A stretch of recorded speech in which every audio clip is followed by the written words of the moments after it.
Welcome to the world of quadcopters. Technology that may seem like science fiction is now very much reality, and a group of quadcopter pilots in St. Louis are putting their hardware to the test.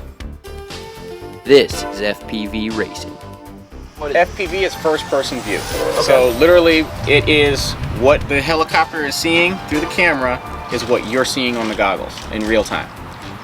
It's essentially the easiest way to describe it would be sitting in the cockpit of an aircraft or an airplane, helicopter, whatever, and the same way that you would be looking at as if you were flying is the same way that it looks on the goggles or on the TV, depending on how you have it set up, that the helicopters are seeing it.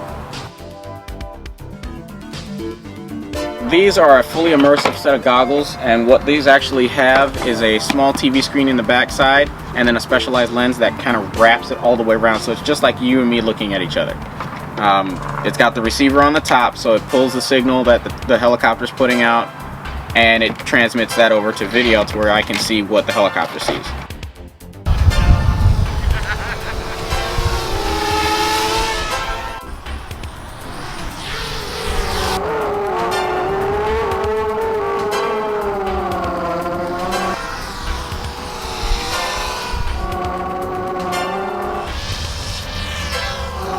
We essentially got started earlier this year. A good friend of mine, Joe, decided he didn't want to kind of be stuck sitting on the sidelines anymore. Wanted to get out and find more people that like to race, and started a Facebook page.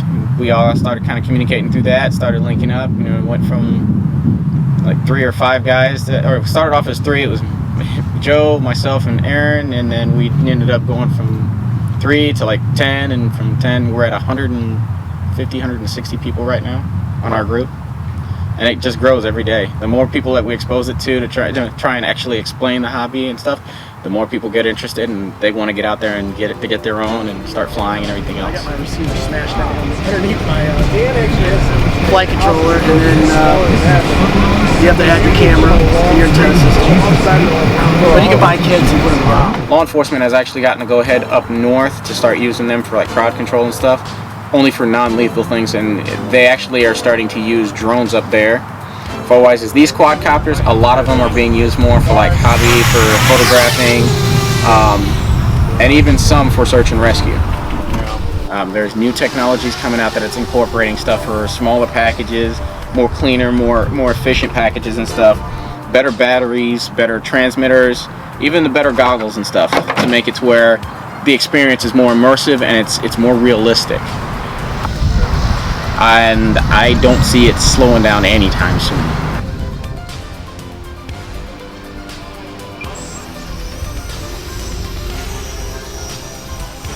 A lot of them are built, I mean, you can buy the frames and stuff in the stores or order them off the internet and stuff, but a lot of them we hand do all of our modification stuff. How much does it cost to typically repair those? How does that kind of go? Crashes happen all the time.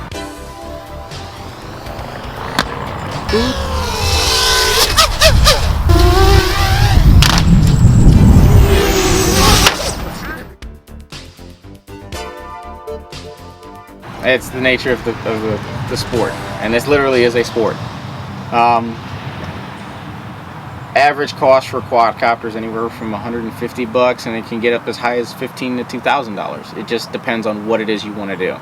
A lot of them are either made out of carbon fiber, glass fiber. There's a couple that are even made with some Kevlar, the Kevlar carbon fiber mix, and then 3D printed stuff. It's not just, getting out and having fun that we promote. It's, getting people involved in it, making sure that they're doing it the right way safely, and the right way and wrong way to do things, what to do, what not to do. Yes, they are toys. They are, a hobby-based item, but they are still dangerous to an extent. If you hold on. Do not go. Do not. Attention. A good friend of mine wasn't paying attention first time FPVing, and he was by himself. And instead of flying with somebody else that could watch the quad until he was airborne, that he could watch it safely, he just kind of was doing his own thing and seeing the sunset. He's like, okay, that's kind of cool.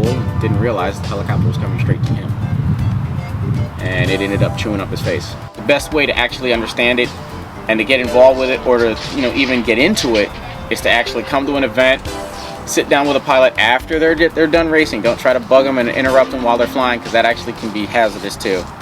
And then go from there. Was that a handshake? Hey, how you doing?